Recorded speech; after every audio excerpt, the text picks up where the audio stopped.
Boston Celtics grinding out a win. Jayson Tatum drops 32. Celtics almost let go of the rope, almost lose, but they held on, and Joe Mazzulla loved it. We'll talk about it right now on the Locked On Celtics podcast. Be ever ready. Recognize the city of champs. Boston, baby, we do what you can't. Locked on number 18, Tatum and Brown, J-team, step back. We gon' wet that and slay teams. Of course, the Celtics, who else could it be? Screaming like KG with the Larry O.B. Karalis above average, assessing the team status. Best daily pod, no cap, salary matching. Clutch like Bird the DJ, keep John on replay. Prime time, dapping up the truth on the sideline. Raining J's, how it started, raising banners, how we finished. Locked on Celtics pod, home of the winners. B. Hey, welcome back to the Locked On Celtics podcast, right here on the Locked On Podcast Network, where it's your team every day, and I'm here for you every day with a free, fresh podcast dropped directly to your device if you're a subscriber, so make sure you are subscribed wherever you get your podcasts. Even on YouTube, shows available there. Hop into the comments there. It's a growing community. Lots of good stuff there as well, so subscribe, ring the bell, get notified when I drop a new video.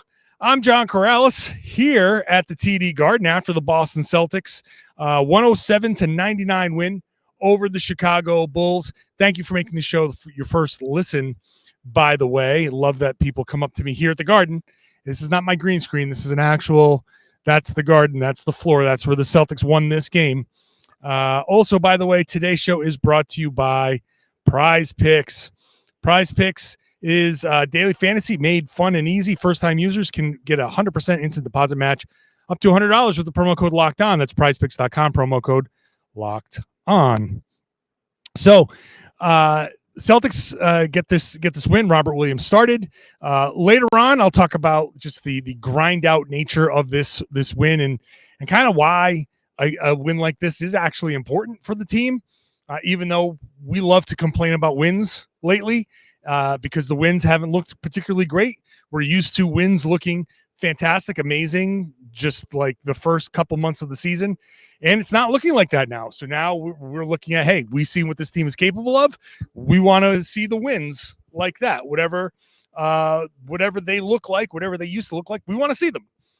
But still important. I'll talk about that later on. Second segment, I'll get into some of the individual performances. Let's just talk about how this game went. First of all, the Celtics came out pretty well. They start Robert Williams. So this is the interesting thing. Number one, Robert Williams starts, but he still only plays 23 minutes. I wrote in my preview that I wanted to see more Robert Williams, knowing that it probably didn't mean like 30 minutes of Robert Williams. I wanted to see more Robert Williams in the moments that mattered. So if he was going to play 21, 22 minutes a game, this one 23, I wanted to see him more in the minutes that mattered. And he started. Marcus Smart didn't play, and it was kind of an easy let's slide him in there and see how it goes. It made sense. It was a good game to use the excuse. With no Marcus Smart, you needed to start somebody, and let's just throw Rob in there. The Bulls have killed the Celtics on the boards. They didn't have, what did they have for second chance points? 10 in this one. In the losses in Chicago, they got killed on second chance points. So, and Chicago went to the rim in their wins over Boston. And after the last loss to Chicago in Chicago, I wrote on Boston Sports Journal, I thought that Robert Williams would have been very, very helpful in that. So starting him against the Bulls starters made total sense. And I kind of liked how Joe Mazzulla used Rob, sticking to the minutes, not a restriction. It's just a management of his playing time. Semantics, like we said yesterday, but sticking to that while playing him in important parts of the game, I thought it was good use of Robert Williams. It did bring up some interesting kind of lineup quirks. Wasn't sure. I'm not sure how this is going to play out moving forward. This is the second game that we've seen Joe go with Jaylen Brown in the second quarter instead of Jayson Tatum. He did it against Dallas. The Dallas game was good. This game, I wasn't so sure if it was so great. Normally, Tatum comes out at the 6-minute mark and comes back in and starts the second quarter. This time he did it with Jaylen. Kind of interesting to see how that went. Again, with no Smart, it's hard to say what's real and what's not. But it's different. And Jaylen Brown did not play well. And maybe if he had shot better or played better, maybe he'd have a little bit of a different opinion there. But regardless, it's an interesting kind of look to see. Is this changing?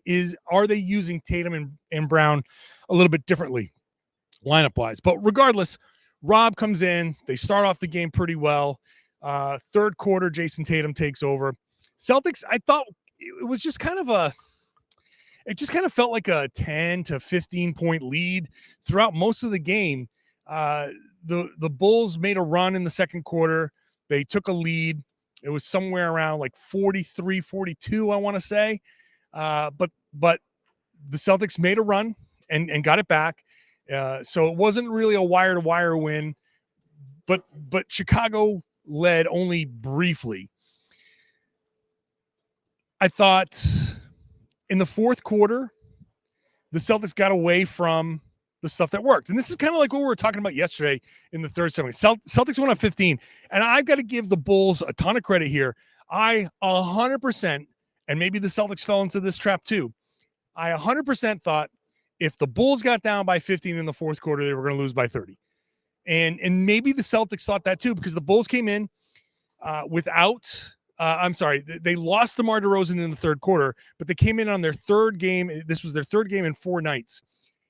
Zach Lavine had played in the back-to-back for the first time. So I thought, okay, here's Zach Lavine. He plays his first back-to-back of the season. This is his third game in 4 nights. He's going to be tired. By the fourth quarter, he's going to be dragging. He's just not going to have any legs. Once they lost DeRozan, I thought, well, now they've lost their guy that would have brought them back. So I felt really good in the fourth quarter about the Celtics' chances of blowing it open. I thought we were going to head into garbage time. I was getting ready to start my game report and thought, hey, I could knock out this game report. Maybe I can get out of here early. Nope. Zach Lavine catches fire. He finds his legs. Nick Vucevic finds his rhythm. And the Celtics start to get away from team basketball, get into ISOs. You watch Tatum dribble. Tatum holds the ball for the entire possession. A lot too much isolation there for the Celtics. And I thought once the Celtics got away from the stuff that was working, here come the Chicago Bulls. It's the same old story. It's the same old thing. But to their credit, the Celtics had 2 stretches that were great answers. I thought in about 5 minutes to go, the Bulls made a run, and 9-0 run, and the Celtics answered with, I think it was a Grant Williams block, Jaylen Brown layup, Jaylen Brown steal, Jaylen Brown layup. I think a Derek White block and a Grant Williams dunk and one. And it was just boom, boom, boom, real quick, and a nice answer, and it went back up 12, and I thought, that's it. 5.5 minutes to go. The Celtics hit them with a big flurry. Everybody was playing great. I said, finish this off. I didn't think the Bulls had another run in them at that point. To their credit, the Bulls did have another run. They cut it down to 2, but then the Celtics answered late with a couple of stops. Jayson Tatum makes a great play over to Al Horford in the right corner, which, if you're watching on YouTube, I'm pointing directly to the spot where Al Horford hit the 3-pointer. That spot right there, that's his money spot. He's shooting 55% from that spot. He leads the league in scoring from that spot. He hits it. As I put it on Boston Sports Journal, that ball had second thoughts about falling. It almost left Al Horford at the altar, but it finally fell through. It was a 5-point game, and that was it. And then Tatum gets to the end one dunk, the breakaway dunk. Kind of actually happy that he didn't get hurt there because Caruso chased him down and didn't want to give up the layup, and he fouled him. And I thought, as he was chasing Tatum down, I was like, oh no, please do not let this be a case of overzealous Caruso trying to stop the game clinching, the game ending dunk and having Tatum swing off the rim and fall and get hurt. Luckily, Tatum, I think, is okay. He did have a wrap on his left finger, his left ring finger, I believe. But he's fine. And that's that. Celtics win. Celtics hold off. Other performances in this one, I thought, well, I'll get to that next. Al Horford, Grant Williams, his first 20-point game of the season. All that is coming up next. First, today's show is brought to you by PrizePicks. PrizePicks is daily fantasy made super easy, super fun. I've had people walk up to me as I've like in this exact spot. Somebody come up to me, say, "Hey, thank you for telling me about PrizePicks." Why? Why is this person so happy about PrizePicks? Because it's, first of all, fun. Second of all, not playing against experts with, algorithms and time on their hands. You want to have fun, maybe make a couple of bucks. With PrizePicks, what do?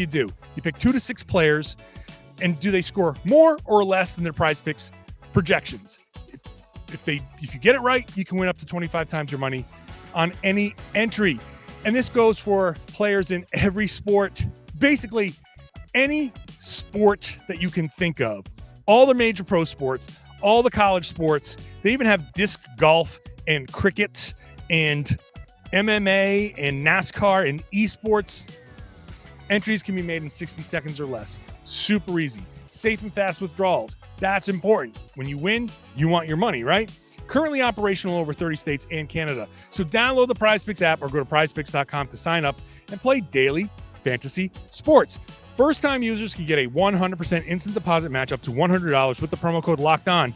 If you deposit $100, PrizePicks will give you $100. If you deposit $50, PrizePicks will give you $50. Don't forget to enter the promo code LOCKEDON at sign-up for an instant deposit match of up to $100. Thanks for making Locked On Celtics your first listen every day. How about heading over to Locked On Game to Game? It's on the Locked On NBA feed. So if you're subscribed to Locked On NBA, which I host on Wednesdays, you also will see the Locked On Game to Game in there. Game to Game is a quick recap from each side. After this game, I recorded about a minute or so my take on the game. Chicago Locked On Bulls hosts record their take, and you get each side on this podcast. Really great to get caught up in the league. So find it wherever you get your podcasts. Also on YouTube. Jayson Tatum, 32-point game here, 10 of 21 shooting, 4 of 11 from 3, 8 of 8 from the line, 8 rebounds, 7 assists. The 7 assists, 3 of them came in the fourth quarter. And in the fourth quarter, his biggest assist was the one to Al Horford. He saw the double team coming. He saw the way the defense was set up. He knew that getting it to Al Horford was the way to go. And Al, I think, has been doing a pretty good job of, driving, attacking the closeouts. He's been living in the corners. It's a completely different Al Horford than we've been used to. This is a yet another new phase of Al Horford. He has gone from the Al Horford in Atlanta to Al Horford, the three-point shooter, to now he added the three-point shot, but now Al is almost strictly a three-point shooter. He operates like a regular three-point shooter. He finds himself in the corners ready to catch and shoot, and he's delivering. Obviously, like I said, he's shooting 55% in that right corner. He leads the league from that spot. So that is the next evolution in Al Horford's career, which is great to see, right? You want to see these guys evolve. What's their next thing? It used to be that you play a little bit more back to the basket when you get older because you start working on a jump hook or something like that. But Al has added this element to his game and enhanced this element to his game because he had been a three-point shooter, but now he's shooting it so well that he's really dangerous. You saw on his alley-oop to Robert Williams early in the game, you saw what that gravity, what he meant when the defender saw him in the corner. And you've seen the Celtics kind of defend guys where, if you want a guy to shoot, you close out on him, but you don't go flying to him. You say, okay, I'm going to make you think about it. I'm going to make you take a shot. Maybe I'm going to speed you up a little bit, but I'm not going to overreact. When Horford got the ball, I forget who the defender was, but that guy came flying out at him. And Horford was able to put the ball on the floor because he can still handle the ball really well. And he threw a nice little alley-oop to Robert Williams. That is the power of the Al Horford three-pointer. That's where you get to see what this element of his game does. So not the biggest night in the world for Al Horford, 8 points, but 3 of 6 shooting, 2 of 5 from 3. That's 40%. That shot was huge, but we saw the overall impact there. Rob's night, 6 points, 7 rebounds, 2 assists, but let me pull up his offensive rebounds because it's the offensive rebounds that were really the thing. Oh, those are his fourth quarter stats. Let me just pull up as I talk out loud so you know that I'm actually working. Robert Williams had 2 offensive rebounds. The Celtics had 9 offensive rebounds compared to 6 for the Chicago Bulls. That is huge. The Celtics in second chance points only had 4 second chance points, but they kept so many possessions alive that it was really the way they attacked the offensive boards was really helpful. Even if it just extended possessions, it made Chicago work harder. But Rob is such a dynamic player. You can see the impact, and everybody ask Al Horford after the game, what does Rob do for you? And he's like, oh, God, it takes so much pressure off of me. And Jayson Tatum talks about how important Rob is. And Grant Williams is like, oh yeah, Rob is amazing. They need more Robert Williams. I like again, I said before, I like how he was used. If you only have him for 23 minutes, that's the way to use him, especially against the Chicago Bulls. Maybe you use him a little bit differently depending on the competition. And that's when I said in a recent podcast, like maybe the starting lineup is more fluid. Then maybe that's just what it is. Maybe it's you start Rob in certain times and you can bring him off the bench if you think that's more impactful. But I like the way he was used. I thought he was important. I thought his energy was really good. He just makes his team better. First quarter, it was very evident. He came in and they were great. And then he sat down and all of a sudden they were layup parade. And then he came back in and it's like, oh, no more layups. So he was good. Derek White was good.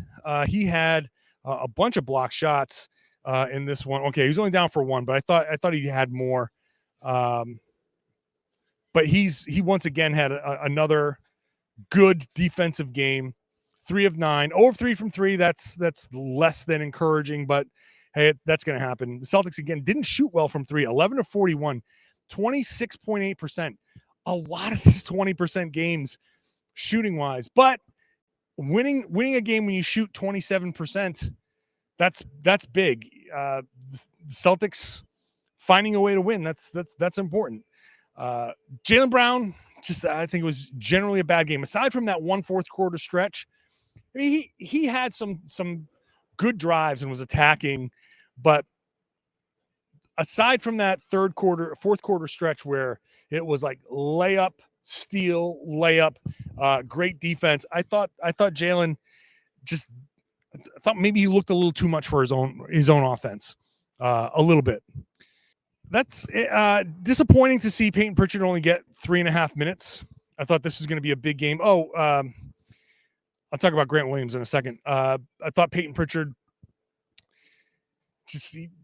the Bulls are too big. The Bulls are too big for him, and this is the problem. You could tell right away that he was a little overmatched. He didn't play much. I can only imagine that he comes out of that game just thinking like, what the hell do I have to do? But without Marcus Smart, I thought he was going to have a bigger role, and he just couldn't. Grant Williams, 3 of 9 from 3. So he at least hit a few shots, not exactly what he wanted to do, but a couple of clutch ones. He had in the fourth quarter. He hit 2 of those threes in the fourth quarter. He was 3 of 6 in the fourth quarter. He had, I think, both of his offensive rebounds in the fourth quarter. A big fourth quarter, 9 points in the fourth quarter for Grant Williams. Super important, and good to see him get that type of performance there, because this is exactly the type of thing they need from him off the bench. He's going to be a big contributor. He's going to be part. They're looking to him. One of the questions I asked him was like, "Do you think you're shooting enough?" And he's like, "Yeah, I definitely feel like I'm leaving some out there. I need to shoot more." But a good performance from him overall. All right, I'll come back and talk about why a win like this is actually important for the Celtics. First, today's show is brought to you by BetOnline, your number one source for all of your sports betting info, stats, news, analysis. You can get the latest odds and trends, all the professional and amateur leagues out there. You got pro football, NFL heading into the playoffs now. Regular season is over. Hopefully you didn't bet on TCU in the national championship. That would have been a bad one for you. But you could have if you wanted to. There's plenty over there at betonline.net. They also have sports podcasts, which if you're here, I know you love sports podcasts. You find those at BetOnline as well. It's the fastest and easiest way to get your betting info. Head on over to the website. Use your mobile device. BetOnline is where the game starts. I ask you to please gamble responsibly. Today's show also brought to you by TurboTax. Go to TurboTax and don't do your taxes. Meet with an expert who will do them for you. TurboTax experts can relieve you from the stress of taxes and file for you so you can do not taxes. You can show your eyes things that are not taxes. You can come with not taxes to a Celtics game and watch them beat the Chicago Bulls. You can sing not taxes a lullaby. You can hope not taxes sleeps through the night. Grab a saddle and ride not taxes into the sunset. With TurboTax, an expert will do your taxes from start to finish, ensuring your taxes are done right, guaranteed, so you can relax. Feels good to be done with your taxes, doesn't it? Come to TurboTax and don't do your taxes. Visit TurboTax.com to learn more. Intuit TurboTax, full service products, only video meeting while expert does your taxes required. See guarantee details at TurboTax.com/guarantees. Celtics grinded out this win. It wasn't pretty. It was, in fact, unremarkable. It really wasn't much. Like I watched this game and I'm like, okay, all right. It's a January 10th game or January 9th game against the Bulls, who are fighting to get to 500. That's what this was. It was an unremarkable game, missing Marcus Smart, missing DeMar DeRozan for crunch time, and missing a lot of pizzazz, a lot of the wow factor. And the Celtics, it was a physical game. It was tough. And they didn't win in a way that we find aesthetically pleasing. It's not the type of win that we want to see. We want to see them get back to the wins that we saw at the beginning of the season, and that's fine. But a win like this has value too, because if you get big performances, like in this moment, the Bulls are fighting, and they're fighting for that 8th seed. They're fighting to get into the playoffs. They're fighting. We're halfway through the season. This was literally the halfway point of the regular season.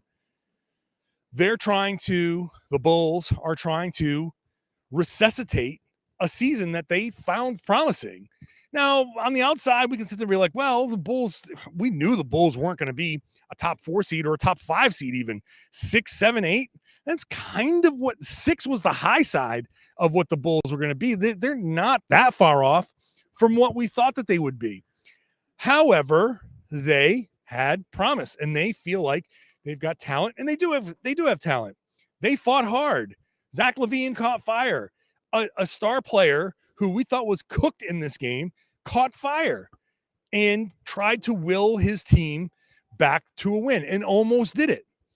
The Celtics, sure, we can say, yeah, they let go of the rope. They tried to play too much ISO. They sat there and they watched Jayson Tatum for too long, just stand there entire possessions. Maybe they tried to kill the clock a little too much. That's all valid stuff. But unlike the OKC game where everything just cascaded and it became an unmitigated disaster, here's a game where it's like, okay, body language actually stays pretty good. when the other team makes a run, the Celtics actually responded.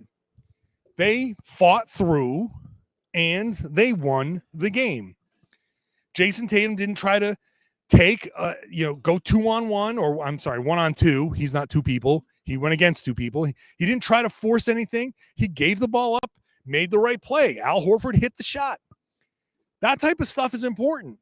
Knowing that Jayson Tatum, wait a second, he's actually willing to pass out of a double team to win the game. He does that? Oh, well, other teams are sitting there going like, oh, okay. Well, maybe doubling Tatum isn't what we want to do. Because if you double Tatum and you give it up to Al Horford and he's shooting 55% from that corner, you're like, oh, crap. Well, maybe you want to let Tatum take the last shot because he's shooting like crap from three this year. That's obviously a joke. But if you're another team and you watch that and you say, okay, Tatum's willing to pass. Well, that maybe sends a little hesitancy your way about how you defend him. Maybe you still double. Maybe you make the double a little different. Maybe you do something different. But that changes the approach. And, hey, Grant Williams needs to score 9 points in the fourth quarter. Now you know Grant Williams is capable of scoring 9 points in the fourth quarter. And he goes out there and knows he's capable of doing it. And you need other guys to step up. Marcus Smart wasn't there. You need other guys to make defensive plays. Fact is that you grind out a win like this, it's important. It's important for other guys to make the contributions. I can sit here and bemoan the fact that Jaylen Brown didn't play well, but you know what? Jaylen Brown's going to play well in most games. Jayson Tatum's going to shoot well in most games.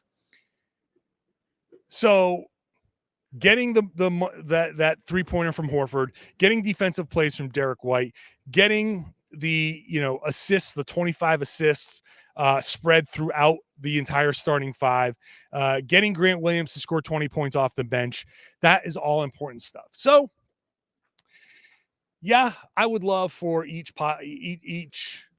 win to be 30-point blowout, and I might be in my car on my way home already, but this is the way it goes, and we'll take it. We'll take it. The Celtics will take it. Celtics go into this now. It's the halfway point, most wins in the league, and they're on a 58-win pace. It's pretty damn good. So we'll take it. I will. Anyway, talk more about this tomorrow. Actually, tomorrow we're gonna look ahead to the trade deadline. I'll have Keith Smith on tomorrow to talk about where the Celtics are and what moves can be made. We're less than a month now from the trade deadline. The Celtics do have some tools, so that'll be tomorrow's show. So subscribe wherever you get your podcast. You can watch the show on YouTube. If you are a subscriber, share the podcast. Tell your friends. Tell everybody they should be listening to and watching the Locked On Celtics podcast right here on the Locked On Podcast Network. Your team every day.